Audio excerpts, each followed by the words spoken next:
Hello everyone, welcome to sqadia.com. I'm Dr. Hina Khan and today we're going to discuss the Neurologia Cefalea, and this lecture is basically a continuation to the previous lecture in which we discussed the major conditions, namely the migrainous attacks and the trigeminal neuralgias over there. And we went through the different clinical features that the patient would be having and how do we move about and manage these patients.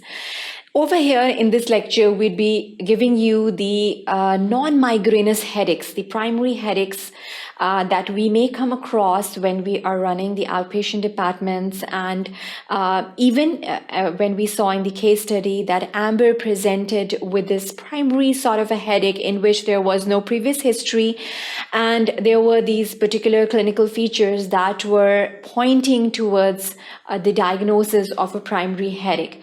And we'd be discussing the different clinical types that are available out there and how do we clinically differentiate between these variety of primary headaches that we might encounter during our practices. The cluster headache would be discussed in detail over here. So what are the predisposing factors towards the development of the cluster headache? We'd be discussing that over here, and then obviously the underlying pathophysiology, the definition of condition which is known as paroxysmal hemicranias. So how do you basically exclude the differentials over here when we come across these peculiar patients of paroxysmal hemicrania over here? Moving on, we'd be discussing the characteristic treatment guidelines that are available out there, and we'd be moving on to the diagnosis of hemicrania continua, which is basically, as even the name is indicating, it's a continuous headache that the patient is suffering from. So we'd be discussing what are the pros and cons to this particular kind of a headache that we might come across.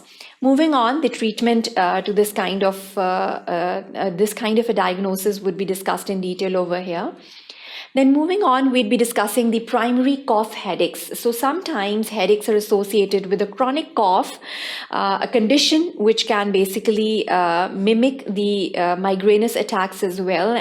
But over here, the predisposing factors are the cough and the sneezing that the patient is having, and which is basically precipitating headache in these particular individuals. Then there are some exercise headaches that we might come across on exertion, cardiophalgias, pheochromocytomas, and all of these conditions can be associated with the development of this condition. Sex headaches would be discussed in detail over here.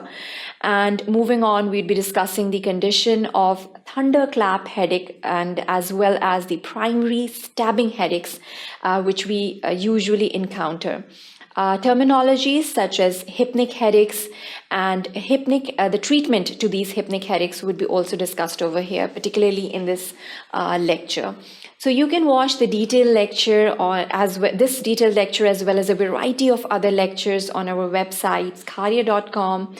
And you can even start your free trial right now. Thank you for watching sqadia.com.